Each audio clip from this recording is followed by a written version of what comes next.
नमस्कार दोस्तों, स्वागत है आपका जीवंत एकेडमी यूट्यूब चैनल पर। पिछली क्लास में हमने प्रॉफिट लॉस चैप्टर के कुछ अति महत्वपूर्ण प्रश्नों को किया था। आज की क्लास में पुनः हम उसी क्रम में आगे बढ़ेंगे और एक विशिष्ट टाइप के प्रश्न को करेंगे जिसे प्रतियोगी परीक्षाओं में कई बार रखा गया है।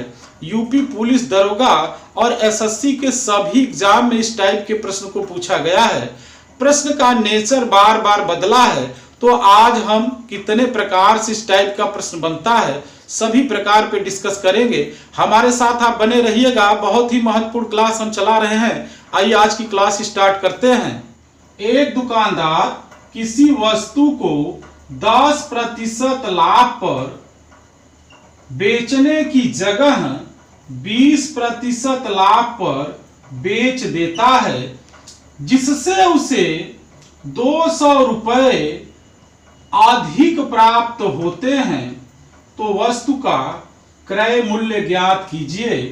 दोस्तों, बहुत ही महत्वपूर्ण टाइप का यह प्रश्न है और इसे सभी एग्जाम में रखा जाता है। मैंने बताया आपको यूपी पुलिस दरोगा और एसएससी के एग्जाम में इस टाइप का प्रश्न कई बार रखा गया है और इसका सलूशन बहुत ही आसान होता है, 1 से 2 स्टेप में हम कर सकते हैं।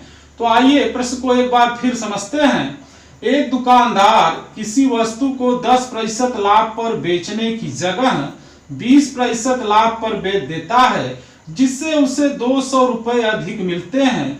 वस्तु का क्रय मूल्य बताइए। 10% लाभ पर जो विक्रय मूल्य वस्तु का बनता है, उससे 20% लाभ पर बना विक्रय मूल्य 200 रुपए अधिक हो जाता है, तो यह मान विक्रय मूल्य के अंतर को प्रदर्शित करता है। तो वस्तु के क्रय मूल्य की गणना जब भी आपको करनी हो, तो एक लाइन में आप वस्तु का कॉस्ट प्राइस अर्थात क्रय मूल्य आप निकाल सकते हैं। आपको विक्रय मूल्य का अंतर अंश में लिखना है और यहाँ प्रतिशत लाभ का अंतर कर लेना है। 20 में से 10 घटाएंगे 10 और गुणे 100 कर देना है। इससे वस्तु का क्रय मूल्य तुरंत प्राप्त हो जाएगा। 10 दहा में 100 और 200 में 10 का गुणा करेंगे 2000 रुपए। तो एक स्टेप में वस्तु का क्रय मूल्य आप निकाल सकते हैं। यहाँ पर आपको ध्यान रखना है कि जितने रुपए विक्रय मूल्य कम या अधिक होता है, यह विक्रय मूल्य का अंतर होता है और इस मान को अंश में रखना है और नीचे लाभ का अंतर लिखना है। इंटू 100 से मल्टीप्लाई कर देंगे तो वस्तु का क्रय मूल्य मालूम हो जाएगा। इस प्रश्न का नेचर बदल सकता है। यहाँ पर प्रश्न में दिया जा सकता है कि एक दुकानदार किसी वस्तु को 20% लाभ पर बेचना चाहता था, किंतु उसने उसे 10% लाभ पर बेच दिया, जिससे उसे 200 रुपए कम मिले, तो वस्तु का क्रय मूल्य बताइए। तो इसी फार्मूले से, इसी टाइप से हम सलूशन करते हैं। आइए एग्जाम्पल के माध्यम से समझते हैं। एक दुकानदार किसी वस्तु को 20% लाभ पर बेचने की जगह 10% लाभ पर बेच देता है, जिससे उसे 240 रुपए कम मिलते हैं। 240 रुपए कम मिलते हैं। वस्तु का क्रय मूल्य ज्ञात कीजिए।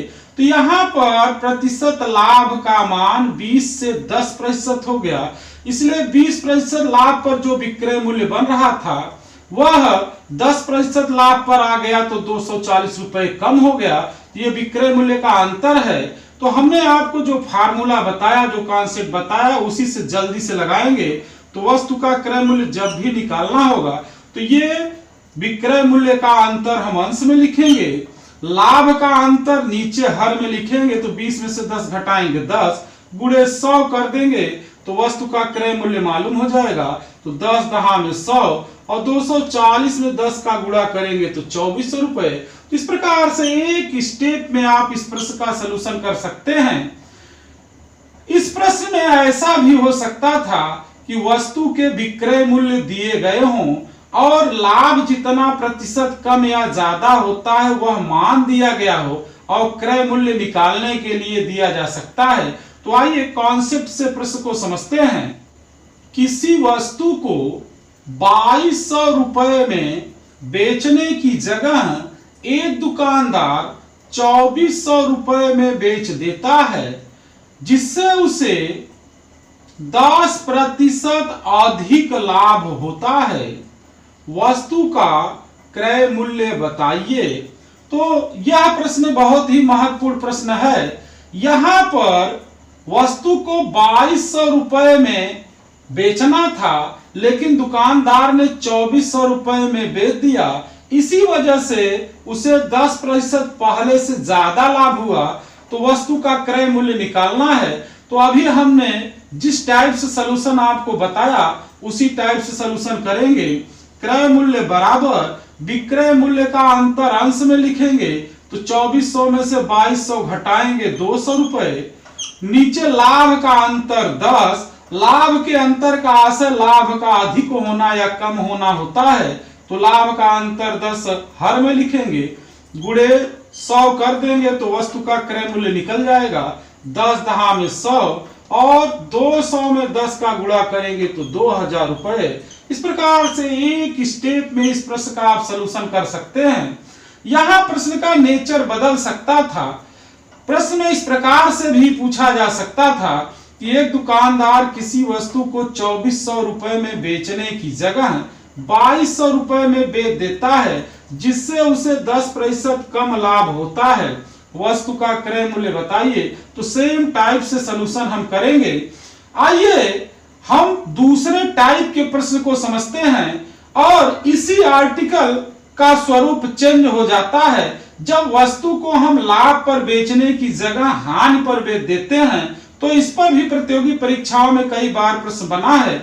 बहुत ही इंपॉर्टेंट टाइप का प्रश्न हम आपको बता रहे हैं। आइए उस टाइप को समझते हैं।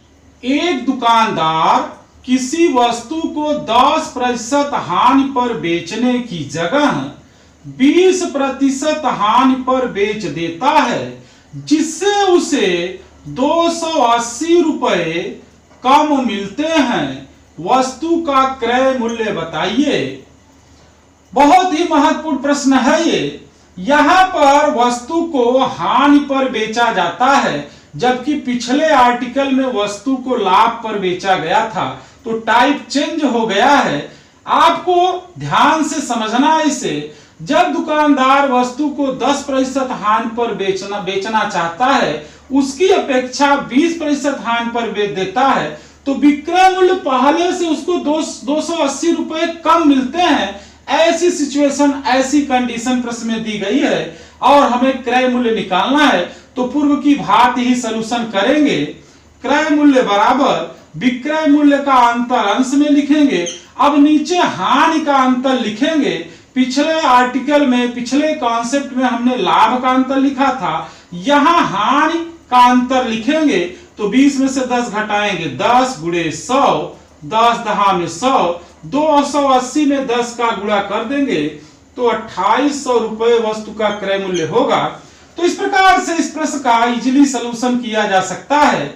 इस प्रश्न को दूसरे तरीके से भी पूछा जा सकता था कि एक दुकानदार किसी वस्तु को 20% हानि पर बेचने की जगह 10% हानि पर बेच देता है, अर्थात ज्यादा हानि की जगह कम हानि पर बेच देता है, जिससे उसे 280 रुपए अधिक मिलते हैं। तो वस्तु का क्रय मूल्य बताइए।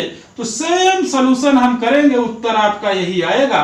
तो इस प्रश्न को आप आसानी से लगा सकते हैं।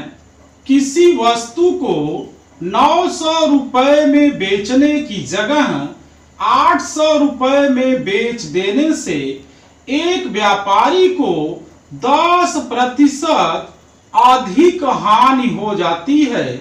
वस्तु का क्रय मूल्य बताओ। तो यहां पर वस्तु को 900 रुपए में बेचना था, लेकिन दुकानदार ने 800 रुपए में बेच दिया, जिसकी वजह से उसे 10% पहले से ज्यादा हानि हो गई। तो वस्तु का क्रय मूल्य निकालना है। यहां दो विक्रय मूल्य प्रश्न में दिए गए हैं, तो सेम टाइप से हम सलूशन करेंगे। वस्तु का क्रय मूल्य बराबर विक्रय मूल्य का अंतर अंश में लिखेंगे। तो 900 माइनस 800 बटे नीचे हानि का अंतर लिखेंगे 10। यहां हानि का कम होना या अधिक होना अंतर को बताता है और गुणे 100 कर देंगे तो वस्तु का क्रय मूल्य आ जाएगा। तो यहाँ 10 दहा में 100 हो जाएगा और 900 में से 800 घटाएंगे तो 100 रुपए, 100 का 10 में गुणा करेंगे 1000 रुपए। एक स्टेप में इस प्रश्न का आप सलूशन कर सकते हैं। तो इस प्रकार से इस प्रश्न को आप हल कर सकते हैं आसानी से। इस प्रश्न का नेचर बदल सकता था। यहां पर इस प्रश्न को इस प्रकार से भी पूछा जा सकता था कि एक दुकानदार किसी वस्तु को 800 रुपए में बेचने की जगह 900 रुपए में बेच देता है तो उसे 10% कम हानि होती है, वस्तु का क्रय मूल्य बताओ। तो इसी टाइप से इस प्रश्न का सलूशन करेंगे और सेम आंसर आएगा। आइए इस बार हम अलग टाइप के प्रश्न को समझते हैं। जब प्रतिशत लाभ और प्रतिशत हानि दोनों देकर प्रश्न में क्रय मूल्य निकालना हो तो नेचर प्रश्न का बदल जाता है। तो एग्जाम्पल के माध्यम से हम समझते हैं। एक दुकानदार किसी वस्तु को 10% हानि पर बेचने की जगह 10% लाभ पर बेच देता है, जिससे उसे 360 रुपए अधिक मिलते हैं। वस्तु का क्रय मूल्य बताओ। तो यहां पर आप ध्यान दीजिए, हानि और लाभ दोनों दिया गया है और विक्रय मूल्य में 360 रुपए का अंतर हो जाता है। अर्थात 10% हानि पर वस्तु बेचने की अपेक्षा जब हम 10% लाभ पर बेच देते हैं तो पहले से विक्रय मूल्य 300 रुपए ज्यादा मिलता है। ऐसी स्थिति में वस्तु का क्रय मूल्य निकालना है। तो आपको हम जो कॉन्सेप्ट बता रहे हैं उससे एक लाइन में सलूशन मिल जाएगा। तो वस्तु का क्रय मूल्य जब भी निकालना हो तो पूर्व की भांति विक्रय मूल्य का अंतर ऊपर लिखेंगे अंश में। यह हमेशा सभी कंडीशन में हमने लिखा है और नीचे लाभ और हानि जोड़ लेंगे। तो 10 में 10 जोड़ लेंगे, गुणे 100 कर देंगे तो वस्तु का क्रय मूल्य आ जाएगा। यहां ध्यान देना है, पूर्व के कॉन्सेप्ट में यहां पर दोनों बार लाभ दिया गया था या दोनों बार हानि दिया गया था, लेकिन इस प्रश्न में हानि के साथ लाभ या लाभ के साथ हानि दी जा सकती है। तो ऐसी सिचुएशन में क्रय मूल्य निकालने के लिए विक्रय मूल्य का अंतर अंश में लिखेंगे, लाभ हानि यहां जोड़ लेते हैं, गुणे 100 कर देते हैं तो एक स्टेप में सलूशन हमको मिल जाएगा। 360 बटे 20, 360 बटे यहाँ 20 गुणे 100 हो जाएगा। यहाँ 20 पंजे 100 और 360 में हम 5 से गुणा करेंगे, 5 शून्य 0, 5 छक 30 और 5 तिहाई 15, 3 18। तो इस प्रकार से वस्तु का क्रय मूल्य 1800 रुपए होगा। यहाँ पर प्रश्न इस प्रकार से भी पूछा जा सकता था कि एक दुकानदार किसी वस्तु को 10% लाभ पर बेचने की जगह 10% हानि पर बेच देता है तो उसे 360 रुपए कम मिलते हैं, वस्तु का क्रय मूल्य बताइए। तो सेम टाइप से सलूशन करेंगे। आज की क्लास में हमने बहुत ही महत्वपूर्ण टाइप के प्रश्न को आपको बताया है, तो हमारे साथ आप जुड़े रहिएगा। अगली क्लास में इसके आगे हम आपको महत्वपूर्ण टाइप के प्रश्न बताएंगे। हम उन्हीं प्रश्नों को बताते हैं जिन्हें प्रतियोगी परीक्षाओं में अनिवार्य रूप से रखा जाता है। तो जुड़े रहिएगा। धन्यवाद।